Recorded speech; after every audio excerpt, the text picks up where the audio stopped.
Good morning and welcome to the Daily Ramble here on Claret and Booze. My name's Gary. Look, it's been a couple of days since we put a video up because, frankly, none of us could face it after Blackburn. But the dust has settled now, so I'm going to look back on my night out at Blackburn a few nights ago. Going to look ahead to Leicester tomorrow and explain why that, for me anyway, really is last chance saloon. So on with the show. Blackburn the other night was, I went along there with expectations. I expected us to roll Blackburn over and just continue on our merry way, just exactly like we've been doing in cup competitions so far this year.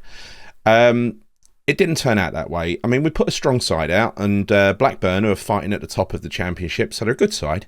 They put pretty much their B team out. They had people like Brereton Diaz on the bench, that bloke we've been linked to a million times. We had a good enough team out there, though, with the right attitude, with the right approach. We had a good enough team out there, very, very solid, to take the game to Blackburn and put it to bed. I think, it was another typical example of us lining up with a good set of players, but with a defensive-minded strategy against the Blackburn B team. And it all started off, for a start, there was only about 25,000, I reckon, in that crowd. The game was hardly showed on TV. You had to really find a horribly dodgy stream to be able to see it live, which is ridiculous in this day and age, isn't it? But anyway, so that means not many people actually saw the game live anyway.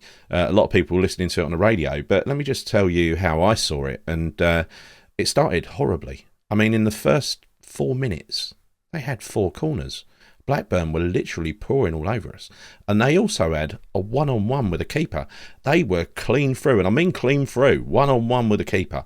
And Ariola managed to save the first one. But it wasn't too much longer before, we seemed to sit and invite them on. It wasn't too much longer before they got yet another one-on-one.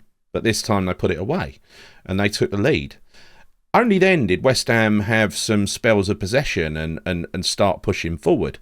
It was, up until that point, we looked pretty lethargic, to be honest.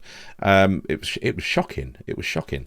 But anyway, look, we were doing the usual sideways passing in midfield. We weren't, so lots of possession, but not doing much with it. We ended up getting the equaliser when Antonio piled forward, crashed through a defender. Played it back. There was a defensive mistake, and Pablo Fornals seized on the defensive mistake and turned it in. Right, so we're thinking, okay, right, we're back on track. We're 1-1. We're doing all right. Maybe we'll just fumble our way through this game. Blackburn looked a bit ropey at the back, which again, you're sort of thinking, well, they're there for the taking. Why don't we take advantage of it? Incidentally, Downs seemed to be playing again. You had Coventry, Lanzini, and Downs in the central midfield playing various roles, but Downs seemed to be again playing as part of the front of the attacking three, and that was weird, because it wasn't until Coventry went off that Downs was pulled back later in the game. Is Moyes doing anything apart from playing Downs in his rightful position? Or does he just love having a really good central defensive midfielder, another defender that he can put somewhere up the pitch? I don't know. It doesn't make sense to me. It does me head in. So anyway, look, we went into the second half. We had lots of possession. We were wasteful. Very wasteful. There weren't what I would describe as clear-cut goal-scoring opportunities. There was one where I remember Antonio sliding in, nearly got it at the far post. But again, lots of possession, didn't do much with it. That's my take, right? Then there were some changes. I think first that Blackburn brought Brereton Diaz on. And this is the guy that we've been linked with a zillion times before. And he immediately honed in on Ben Johnson. Maybe as a weak link, and Ben Johnson, he gave him a torrid time. He beat him 3 times, but I think the first time he beat him, he fizzed a shot just past the right hand post. Really great shot, and I was thinking, bloody hell, this guy only needs a little sighted goal and he'll have a pop, and that would come back to haunt us later on as well. But anyway, we bought 15 minutes to go. I know I've said it before. I'll say it again. 15 minutes to go. David Moyes brings on Ben Rama, brings on Skamaka. He actually goes with 2 up top. He leaves Antonio on the pitch for a change. it paid almost immediate dividends. You know, Skamaka was getting quite heavily involved. He was taking the attention of defenders.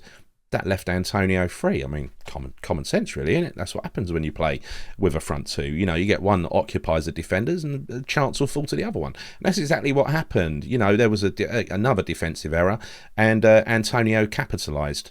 You know, good finish, but it felt like it was coming since we brought those players on. We attacked and we attacked, we huffed and we puffed. There was one more good chance, I think, where Benrahma, it bounced out to Benrahma just outside the 18-yard box. He had an open goal to aim at and he skied it.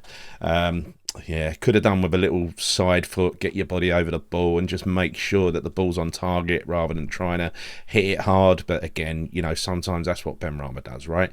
Won't have a game though. And then a couple of minutes to go. Brereton Diaz again cuts inside. He's allowed to cut inside onto his strong right foot and belted it into the top right hand corner.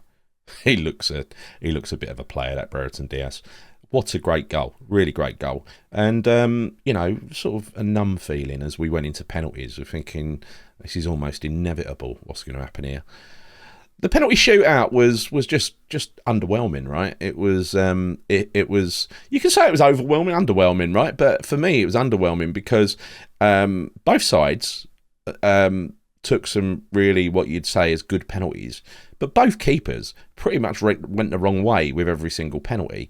Now, you know that keepers tend to do their homework depending on who they're facing. Now, I know it's difficult because there'll only be a couple of known penalty takers in the opposition team, but you know, it seemed like that homework hadn't been done by either keeper. You know, they would just flop into the side and the ball would just be passed into the empty net. Really, really easy penalty competition. There were a few good, I would say, really good penalties from us. There was a really good one from Antonio because their keeper nearly got to it and it was just inside the post. It was perfectly aimed. And a great one from Skamaka because I really like it when a player hits the side netting. You know, because that's a sign of a good penalty for me. And there was no nerves or anything with him. Oggy was unlucky. You know, he hit the underside of the bar. You couldn't get much closer. But all things being equal, you know, we could have won that game. We should have won that game, and we didn't. We should be in the next round of the competition with a lot of big teams knocked out of the way. We should be progressing, but we're not. Blackburn are. And Blackburn deserve it, right? Blackburn deserve it. They brought a lot of fans down. I think 3,000 fans they brought down. They sung their hearts out, supported their team on a Wednesday night in the League Cup. You know, not exactly a glamour competition, but they, you know, I don't resent them moving on. Good luck to them. I hope they do well. But anyway, look, it left me with a bit of a numb feeling after that game. So I'm thinking, if you ain't going to attack Blackburn B team, who are you going to attack? And that brings me on to Leicester. That's the wrong one. There we go. Brendan Rodgers. So he was really being linked with an exit from Leicester earlier in the year, and the rumours were that they couldn't afford to get rid of him, right? I don't know how true that was, but the one thing you can expect from Brendan Rodgers is he plays attacking football. He's like the antithesis of David Moyes. They're a strong side. They were all fault at the start of the season. They couldn't buy points. They were buried in the bottom three, and suddenly they've started to rise and they've started to win and they've started to look good. Really good going forward, just like they did last year and the year before. Typical Brendan Rodgers team. Now, I can only see us going into this game in one way, and it will be, again, if we defended against Blackburn and Bournemouth, we're going to go and defend against these as well, aren't we? I mean, it's pretty obvious to me what we're going to do. I hope he doesn't do that, but I think he will.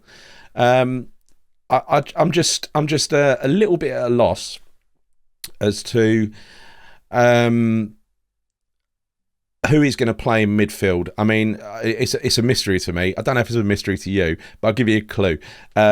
Downs played 90 minutes against Blackburn. What does that tell you? That tells you Thomas Souček is going to play at the heart of midfield tomorrow, doesn't it? Honestly. So tomorrow, expect a defensive performance and a last 15-minute rush, right? It's what's going to happen. It's what's happened in every single game we've played recently. We are nothing if not predictable. But I'll tell you what, one thing this game is, and I said it in my last video, this really is, for me, last chance saloon. You know, we've had a terrible week. We've lost to Crystal Palace. We've lost to Blackburn Rovers. We more than likely, and look, I would never hope we lose. And tomorrow I'm going to the game and I want to see us win, right? I just can't see it, you know. I can't see it. But if we lose to Leicester, for me, he's got to go. We can't go into the bottom three. That's the good news, because Bournemouth play Everton and Southampton are away to Liverpool. So it's very unlikely, unless Southampton beat Liverpool, that we would drop into the bottom three. In fact, I don't think it's even possible then. So if we lose, the best we can hope for is 2 points outside the bottom three, maybe 1 place, 2 places, going into the World Cup break. You know, 6 weeks. That's not a good way to go into a break. Everyone deflated, is it? It'd be nice if we could go into the break off the back of a win and everyone's tails up and flying, having just beaten a very good Leicester team and put in an attacking performance. Everyone would feel good going into the break, wouldn't they? And that's what I want. But I can't see it. I just can't see it. But anyway, look, that's how I see it. See how, you know, let me know how you see the game panning out tomorrow in the comments. And if you went to Blackburn the other night, again, tell me if my take on the game is accurate or not, because I've had a few little Twitter spats telling me I'm wrong and I'm too negative. I'm not being negative. I mean, I've got to be honest, right? I stand at football with my cousin Paul in the Bobby Moore Lower. He is staunch Moyes in. There's nothing that can convince him to be Moyes out in any way, shape or form, right? He had the same opinion of the Blackburn game as I did, and he had the same opinion of the Crystal Palace game as I did. He hates the negative football. In fact, we're thinking of bringing something to do tomorrow to keep ourselves entertained. That's how bad it's got. So, you know, is what it is. You know, let's hope for the best. Let's hope for the best and see what happens. Look, if you've enjoyed this video, please subscribe to our channel, Claret and Booze. It really helps us. Hit like on the video and hit the bell notification icon. Until next time, see you soon and come on you irons.